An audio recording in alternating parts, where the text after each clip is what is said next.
as I understand it, according to the DFAT budget statement on foreign aid, Australia has pledged $20 million to the United Nations Relief and Works Agency for 2018-19 as part of its $80 million four-year strategic partnership agreement. But the site also has a graphic stating that $10 million is pledged to the Palestinian authorities via the World Bank, and you did mention that in your earlier response. And elsewhere it says total Palestinian foreign aid is $43 million in 2018-19 to a variety of causes. You said earlier it was 43.8. So am I right so far in all of those numbers?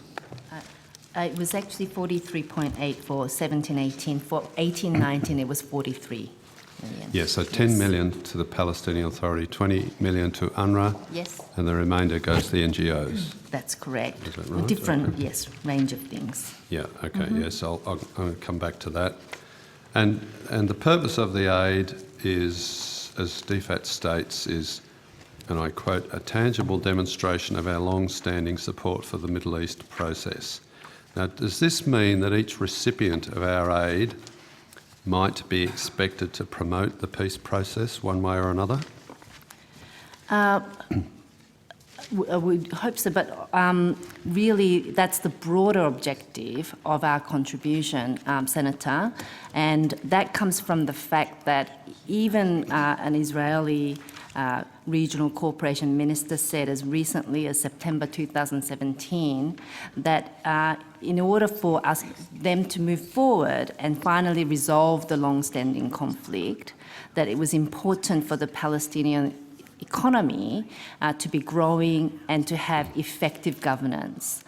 So it's really with that in mind that those contributions are being made by the Australian government. Well, let me put it another way. If the recipient of our aid was undermining the peace process, would that be of a concern to the department? I would have thought so, yes. All right.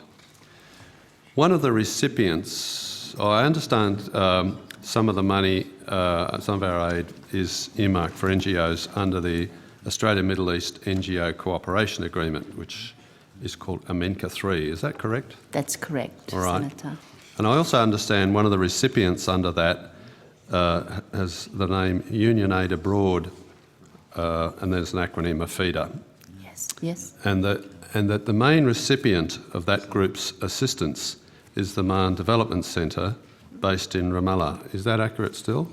That sounds like it's correct, Senator. All right. Now, I've been given material published by the Amman Development Centre, which is highly critical of Israel. It calls Israel an occupying force, accuses it of war crimes, it labels the security fence an apartheid wall, and it promotes the BDS campaign. It's also closely affiliated with our Labor Party here in Australia, or elements of our Labor Party here in Australia and the Greens, including Senator Rhiannon, who's here. AMENCA was also donating to World Vision until it was found to be funneling aid to Hamas. So could you... Sorry, Senator Moore. Just in terms of the last comment, if we could just make sure alleged to. Yes, all right. Thank you. I'm happy to say that. This is based on, I did say at the beginning, this is the information I received. So I'm merely quoting from what I was informed. Anyway, assuming, unless you can tell me that my information is incorrect, my question is, on the assumption that it is correct, how is this element, this AMENCA 3 funding, promoting the Middle East peace process? Senator, like with all our programs, aid or humanitarian, we do actually have very, very stringent reporting and review of these programs to ensure that it is actually being used for the appropriate purpose. And with regard to AMENCA 3, this is actually an area where we have achieved some very, very good tangible results that are actually helping the Palestinian people to be much more, self-reliant. So with regard to those members, they are doing a great job in really focusing on delivering inclusive economic growth in the agricultural sector and promoting people-to-people and institutional linkages. And I can certainly provide you with real good examples of the outcomes of AMENCA 3, which we believe is actually contributing to a peaceful, hopefully the two-state solution. Yes. So my question was specifically in relation to the Ma'an Development Centre in Ramallah. Are you able to provide that same level of information to confirm its positive contribution as well?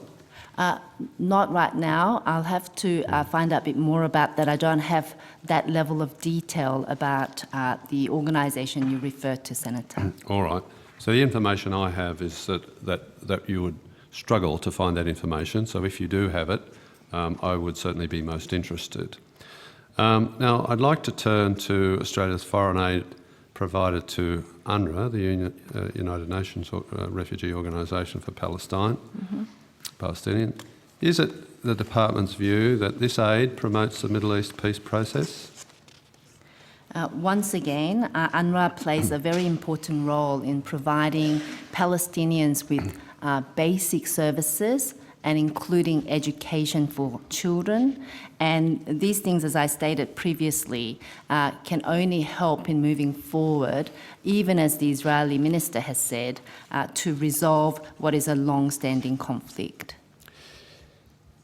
Yes, I'm not sure that you answered my question. Are you confident that the aid to UNRWA promotes the Middle East peace process? I know that's what you would like to do, to achieve, but are you confident that it is doing it?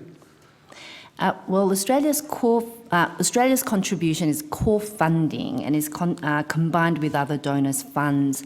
And once again, over the role of UNRWA, there are very stringent and really focused compliance reviews. So yes, we believe the work done by UNRWA is contributing to a better future and towards a peaceful two-state solution. All right. Senator, I think it's also, if I could just add, listening to the conversation. I'm sorry, I'm having trouble Your hearing microphone's not, again, It's all right, it's because I've on now. I've suddenly leapt in. Senator, look, I think it's worth reminding ourselves also that we're not going to have progress on a Middle East peace process. I mean, it's been difficult, impossible for decades, but it's most unlikely while we continue to have stagnant economic growth in the Palestinian territories, while unemployment remains, I think the figure we have at 44%. So some of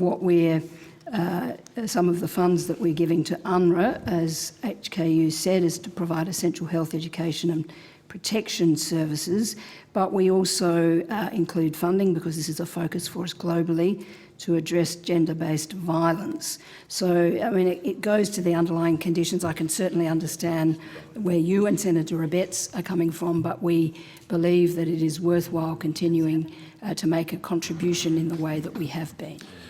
Yes, I'm not in dispute in relation to the aspirations. What I am seeking some assurances on is whether our contribution, Australia's contribution, is actually contributing to that aspiration. That's where I'm going with this. So I'm not denying that if we can improve the economic situation in the West Bank or in Gaza, for that matter, then that may well be an appropriate use of Australian aid. What I am seeking is assurances, and I have some more information on that, as to whether or not that is occurring, or at least each element of our aid is doing that. I'm not denying that at least some of our aid is contributing to that either. And it's worth thinking about the counterfactual too. If we were not providing this aid, how much worse would the situation be? Well, are you aware of reports, and some of these have been confirmed by UNRWA, I am told, of connections between UNRWA and Hamas? Are you aware of Hamas leaders being employed by UNRWA? And I can give you some examples if you're not aware of them. There's a member of Suhail al-Hindi, the senior Hamas activist who supports jihad against Israel and suicide bombings. He was fired just a year ago when he was as a teacher in UNRWA schools, where he had been for 27 years. Are you also aware that in each UNRWA school, Hamas appoints a representative who runs the Islamic Bloc branch? And that representative, he inevitably, is responsible for enlisting student members and organising activities. And these activities include honouring Palestinian terrorist prisoners in Israeli jails. And the Islamic Bloc at Al Bahrain Middle School, which is an UNRWA school, supports the Al-Quds Intifada and knife attacks. Do you have any views on that?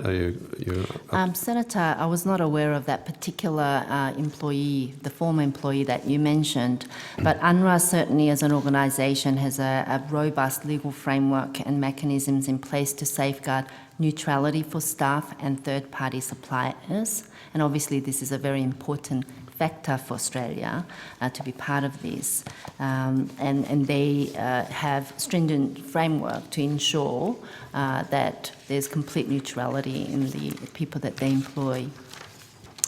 Well, I'm sorry, Monsieur, but I have information which would present an alternative view to that.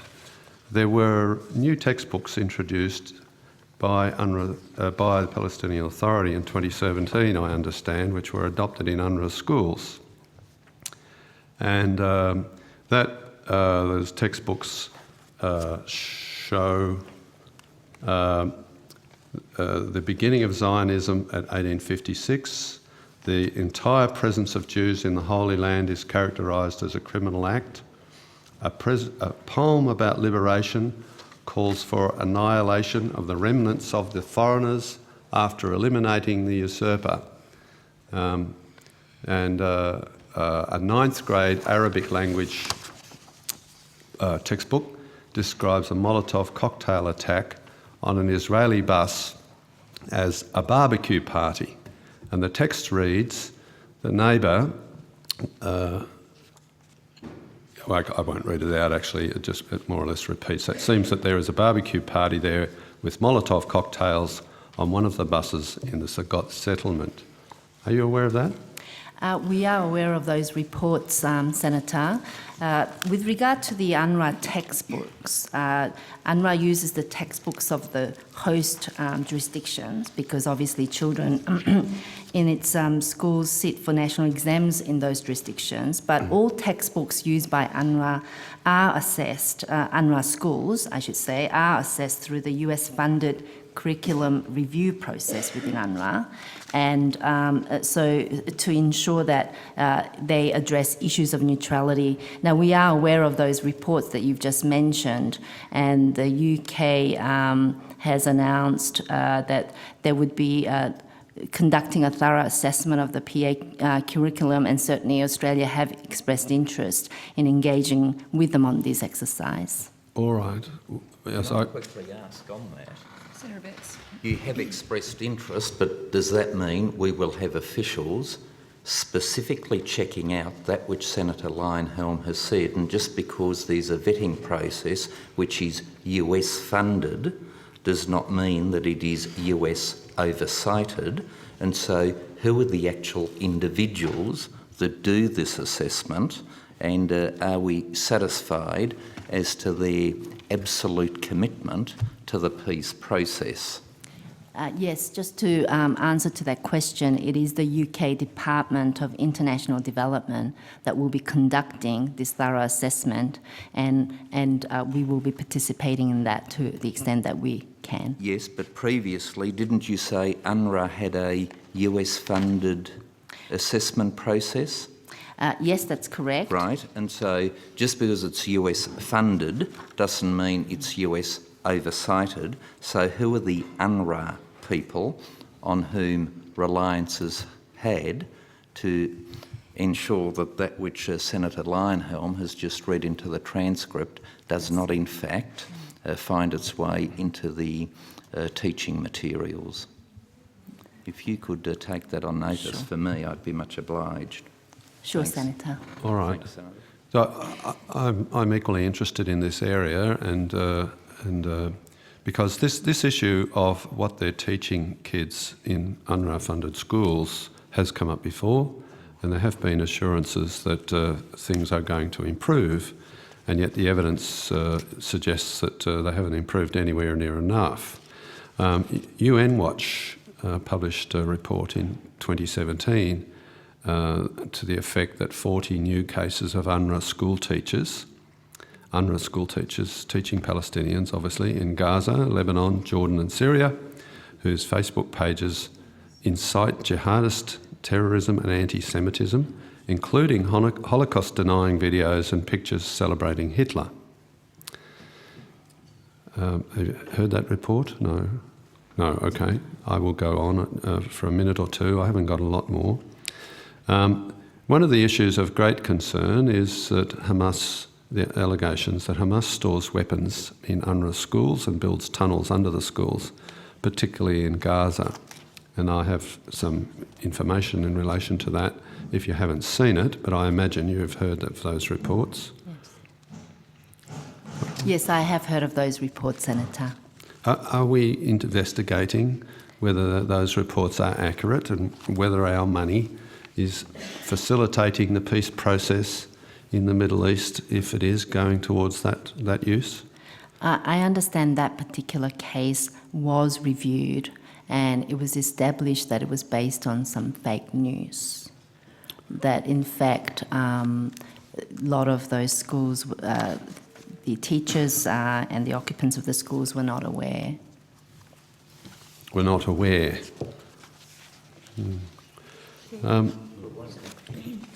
Sorry, Senator Kitchen, point of order or a full-on? No, not a point of order. Do you mind if I just ask a clarifying? Same subject? Yes, All right, go ahead. Thank you.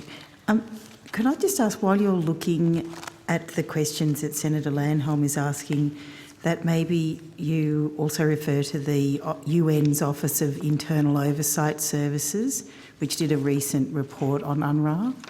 So it's, I think, dated this year. And it just says, it says in the report, the United Nations itself found that UNRWA was particularly vulnerable to, open quote, misappropriation, graft and corruption, close quote, in its, open quote, procurement, partner selection, food and cash distribution, hiring and promotions and other areas, close quotes, and that UNRWA's oversight arrangements were deficient. So if you could maybe also reference that in the questions on notice. Thank you. Thank you, Senator Kitching.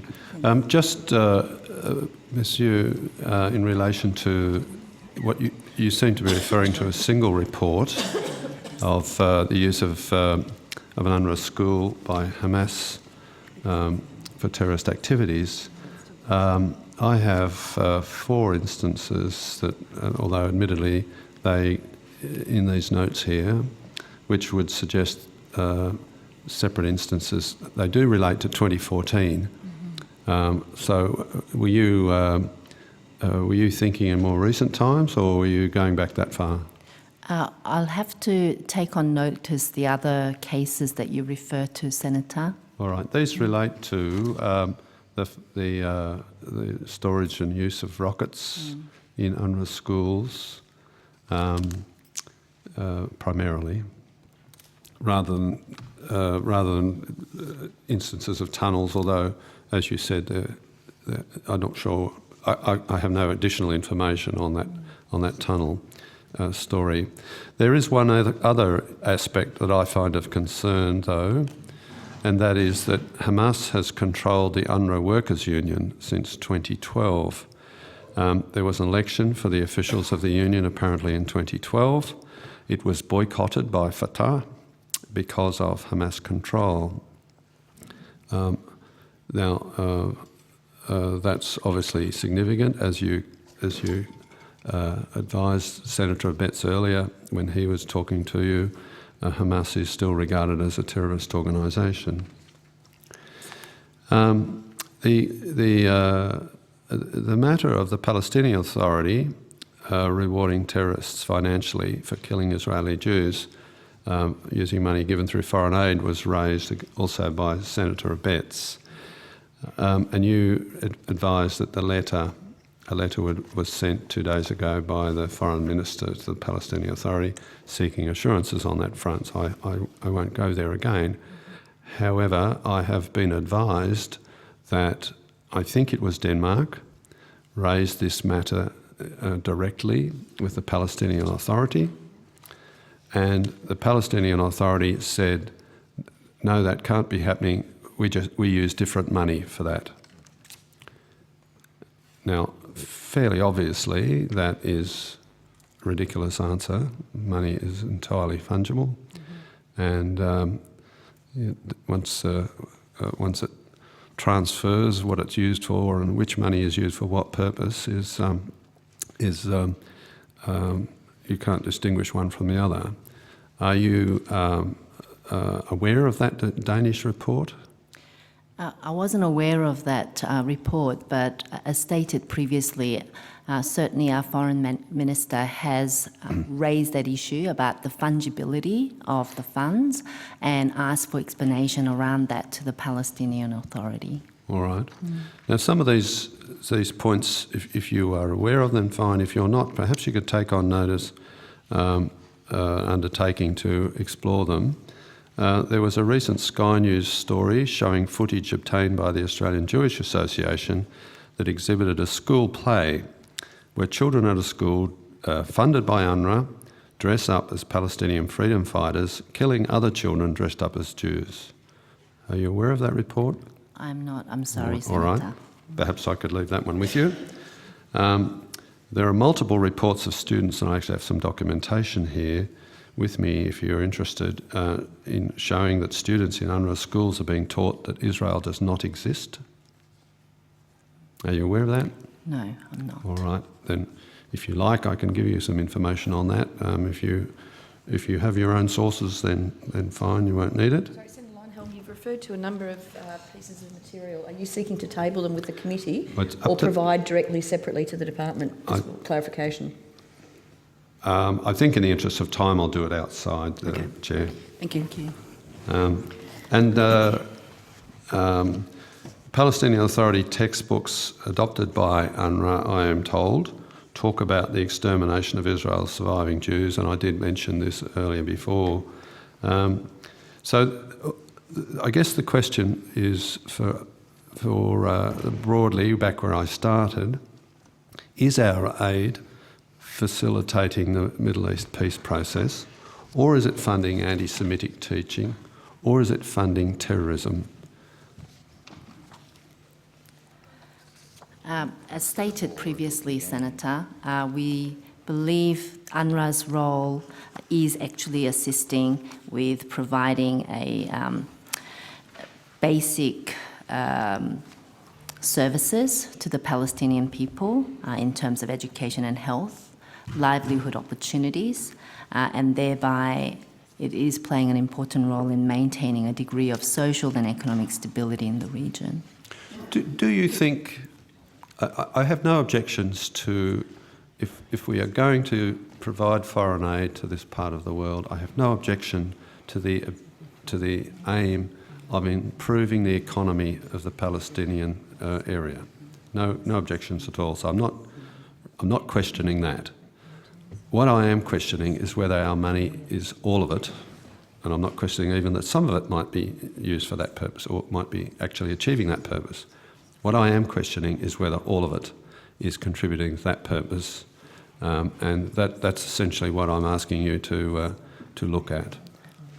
And in the areas where we believe it doesn't align with our values, we are further investigating, as the Foreign Minister has done with her letter, but also even amongst the donors, we are further investigating and representing our concerns and seeking further explanation from the Palestinian Authority in All that right. regard. Well, so I've left you a number of questions on notice. This is a matter of continuing interest to me, so I look forward to hearing what progress you make in terms of finding out further information. Of Thank you. course. Thank you, Chair.